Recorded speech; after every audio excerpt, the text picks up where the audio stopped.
So you've worked on your own projects or own startups the last few years, or worked in someone else's startup, and now you're thinking about, maybe I should do an MBA.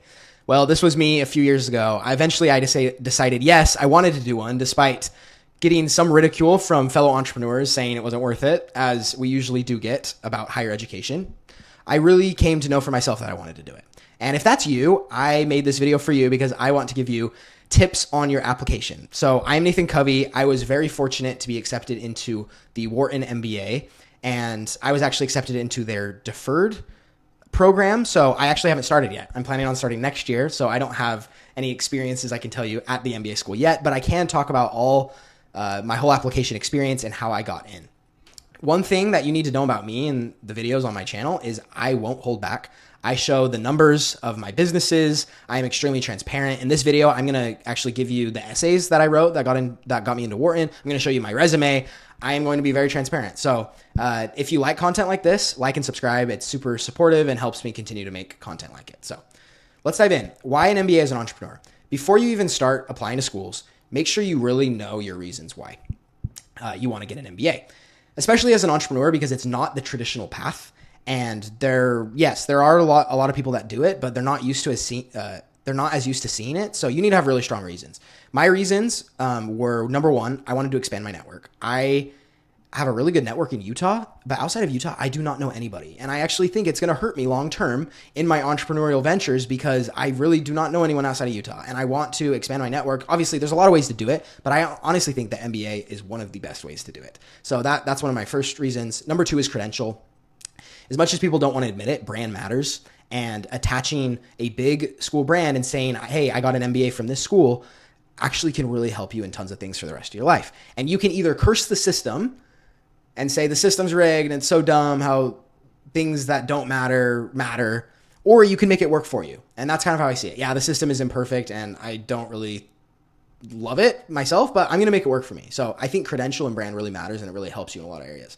And number three, and this is probably one of the most important, is just a great experience for my family and I. My brother was able to do a MBA a few years ago with his family, and it was amazing. So I'm married, I have a baby, and I just think it would be an amazing thing for my family, create lifelong friends, experience in a new place with new people. And yeah, I just want that for my family. So anyways, those are my three reasons. I think it's really long-term. I'm thinking long-term as an entrepreneur. I'm not trying to make a quick buck. Long-term, an MBA really makes sense for my long-term plans. And I could get into all my long-term goals here, but I would just really ask yourself and think about it if it makes sense. So anyways, the next thing I want to talk about is normal versus deferred. I just wanted to bring this up because a lot of people don't know it exists. So the normal MBA is like you get 4 to 5 years of work experience, and then you apply either round 1, 2, or 3, and you get in that summer, and then you go that fall. There's also another way called the deferred, which is super underrated, where you apply the senior year of your undergraduate, or if you're in another graduate program, you work for just 2 years, and then you start. The reason why this is super underrated is because it's very risk-free. Not only do they waive the application fee for a lot of these, but if you don't get into a deferred program, you can still just apply through the normal program once the time comes. So I honestly think it's if you're set on getting an MBA and you're a senior right now, definitely do a deferred application. Harvard kind of pioneered this with their 2+2, but now pretty much every school has their equivalent of it. And sometimes they let you defer for more than 2 years. Like the Wharton one lets you defer up to 4 years. So it gives you tons of flexibility. You get a secured spot, and then you can kind of figure out what you want to do for the next few years. This is especially great for entrepreneurs who don't really know how long they might be working at a startup. So anyways, normal versus deferred. I was a deferred applicant, like I said at the beginning. So I'm starting at Wharton next year, hopefully, unless something crazy happens. But yeah, anyways, wanted to bring that up. Let's talk about schools for a second. Since I did the deferred program, I only applied to 3 schools, and they were all top, very competitive schools.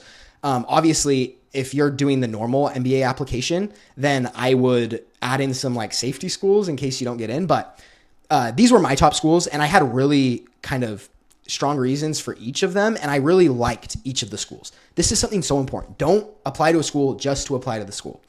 Don't get me wrong, all of the top MBA programs will probably be great. But if you want to get into one of the top MBA programs, you really need to genuinely love it. Read their whole website. Read their history. Read their Wikipedia page. Try to learn about their classes and what they excel at. And you'll feel a lot more, and yeah, go and tour the school. You'll feel a lot more of a connection to it, and it'll make your essays better and your application better because you'll like the school more. So anyways, these are the three that I actually visited Harvard and MIT, but I like didn't, the more I learned about them, they just like didn't speak to me. So I didn't apply to them. So anyways, these were my schools. And I'll kind of tell you about like the results I got from each, but I'm going to walk you through now my entire application. I think this is the most helpful thing I could do is just, I'm an entrepreneur. This is how I got in. This is what I said. And I think this could be the most helpful way to do this. So I want to point out they're looking for very well-rounded candidates. The reason I bring this up is you can't be one-dimensional. I saw this post the other day that went viral on Twitter. There's this guy named Zach, really smart founder, 18 years old. He said he got a 34 on his ACT, 4.0 GPA, and he has a $30 million annual recurring revenue business, which is amazingly impressive. And he got denied by like all of his schools. I will say this is undergraduate we're talking here, not MBA. Undergraduate at these schools is a little more competitive. But yeah, crazy that I got denied by all these. Once I read his essay, because he actually posted his essay, which is awesome. I love the transparency. Once I read his essay, it made sense to me why he didn't get in. His essay just wasn't very good, in my opinion, and it showed like some narcissism and some lack of self-awareness. And this is in no ways a criticism of Zach. Like, he's probably not like that in real life. Maybe it was just like bad essay or bad advice on the essay. But I will say, like, it makes sense why he didn't get in. Like, they're looking for well-rounded people. And if I were on the admissions team, I probably would have let this guy in. Like, I extremely respect that, like, he's been able to like build this business. But it makes sense to me why he didn't get in, because the admissions people are looking for well-rounded people that are really smart, work hard, have a lot of integrity and character. And you need to show that in your application. And you need to, more importantly, be that. Because if you are not that and you try to fake it, then they will find you out. So anyways, first let's talk about work experience. So from the perspective of an entrepreneur, there's probably a lot of different work experience scenarios for entrepreneurs.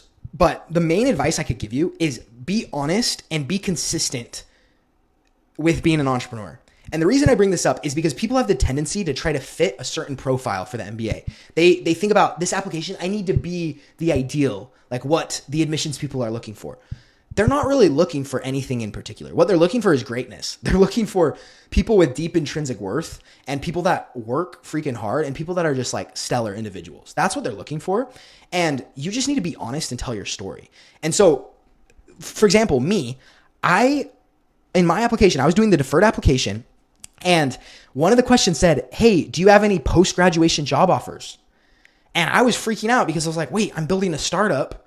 And like, should I have like an impressive job offer that I got?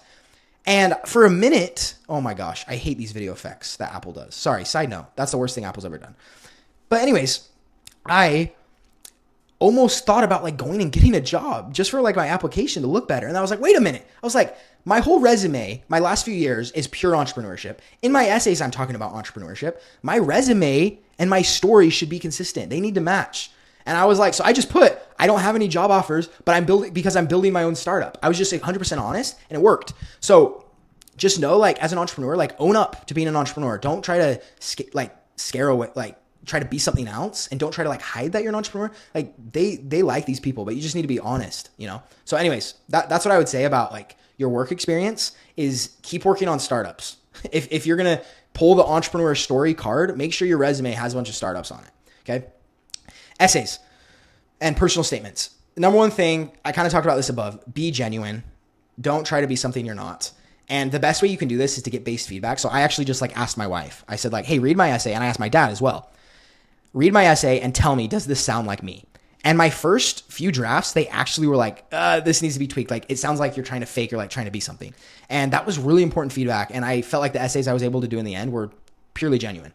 And I will say, if you do have the resources, there's this awesome service called Leland. The website's joinleland.com. I'm not sponsored by them or anything. I just think it's an amazing service. I did something with them called Leland Plus, which was like $200 one time. And it was a bunch of videos. It was like a course to get into a top MBA program. Super valuable. I recommend it. They also have coaches though, which will give you like, they'll pretty much like help you get into a top school. And if you have the resources, I would do that. I think it can really help to get like a third party like based opinion. If you don't have the resources, you totally can get in either way, but you do want someone that can kind of like get you out of your own head and give you feedback. So I would say that about that. And in the description below, I've actually put my exact Wharton essays that got me into Wharton. And I wrote 3 of them because I actually wrote in the optional as well. So you can read through these. I honestly think it's super helpful to read through essays of people that actually got in. So I've provided that in the description. Hopefully that's helpful. Okay. GMAT, GRE. I would take a practice test of each to see which one you're more like naturally good at. People like default to the GMAT, but the GRE is kind of like underrated, especially if you're not really good at quant. GMAT can be like a lot harder. But anyways, they don't have a preference for either, the admissions people. So just take which one you're naturally better at. I took the GMAT, which maybe it was the wrong choice because I was really bad at quant, and I'll get into my story. So attempt one of the GMAT, I thought I could BS it and like only study for a month, and I got freaking spanked. 50th, 49th percentile, so bad. And I was like, I can't even get into like a top 50 MBA program with this. And so I kind of went back to the drawing board. I got a course called Target Test Prep, which I would recommend. I think there's a lot of good ones out there. I've also heard good things about Manhattan Test Prep, but Target Test Prep worked for me. I studied for months, 3 months of study, 20 hours a week. It was a grind. It was hard. And then I ended up getting this score, which still wasn't good enough for like a top program. 78th percentile, a 615 on the GMAT Focus. Wasn't cutting it. And it was this quant that was really killing me. So I studied for one more month, grinded it out, and I was able to get a 95th percentile, 675, which was like right, crazily enough, like on the median. Just shows how like smart some of these people are. At least I think it's on the median. They haven't released the official profiles yet, but I'm guessing it's going to probably be around this. Verbal saved me. My one thing about the GMAT is it's going to be a freaking grind, but just grind and do it, and you need to get a good score if you want to get into a top school, especially as an entrepreneur when you're not the traditional background. Like a really strong GMAT can help you. So grind on that. Letters of recommendation. The advice I give here is I actually got one of my letters was from a co-founder, which was really interesting. And I'd really just say like choose someone who loves you over a big title. Like my co-founder didn't have the most impressive background or anything by any means, but he was willing to rave about me in the essays. So was my other recommender. And you can weed out people that won't rave about you by sending out a text to like 6 people that could be your recommenders and just saying, hey, I'm about to apply to MBA schools. I'm looking for some recommenders. Would you be interested possibly? No pressure at all. If you don't have time, if you're really busy right now, I'm looking at a bunch of different options. So just let me know. I did that. And like, it weeded out all of the people that were kind of like, oh, I'm kind of like busy right now. There were like 2 people that were like, I would love to do this for you. Those are the people you want. Choose someone who loves you to do it over the big title. If you can have both, great. For the interview, do mocks. That's the one advice I'd give. I did a lot of like real role-playing interviews, which really helped. Number 6 for undergraduate. So I started at BYU, which is a pretty well-respected school, pretty competitive school. And I transferred actually to BYU Idaho. This was years before I knew I was going to apply to an MBA. And BYU Idaho is like a sister school if you don't know about it. And it's like a lot less prestigious. And I was a little worried on my application, like having like an undergraduate school that wasn't very impressive. And I did not know one person from this school that had ever gotten to Wharton. But honestly, I would say this probably matters the least, like your undergraduate school. If it's a school no one's ever heard of, it's not really going to hurt you. If it's a really top school like Harvard, yeah, that's definitely going to help you. But anyways, like don't get too worried about this. GPA also definitely matters. If you have like a bad GPA, like you definitely need to explain why in like your optional essay and like have a good like spin to it and a good story to it. But I did have good GPA, which helped me. But anyways, that was my undergraduate profile. Okay, resume. You can see my full resume here. It's all like startups and stuff. And I did a lot of volunteering as well, which helped me. But yeah, this is exact copy of my resume. You can take a screenshot. It's obviously in just like this normal, boring standard format, but you can kind of see like the experience that I had. It was literally all startups you never heard of. So anyways, that was really interesting. And these were my final results. So I got an interview with Wharton, then I was accepted. Columbia, I got an interview, but I was actually rejected. And then Kellogg, I was rejected straight up. The interesting thing is this actually reflects my interest as well. Like I said earlier, like you should really love the schools that you apply to. And interestingly, I loved Kellogg at first. By the time I hit the submit on my application though, I was like I don't know. I was less excited about Kellogg than the others. So it's kind of interesting how that turned out. But one thing I will say about Wharton is in my essay that you can read, I said, this is my top choice. It genuinely was. I didn't say that to any other school. I would say if you have a top school, definitely have a top school, then tell them that's the top school, because schools care about yield rate. They care about how many people say yes to their offers, right? So anyways, that's just a little tip.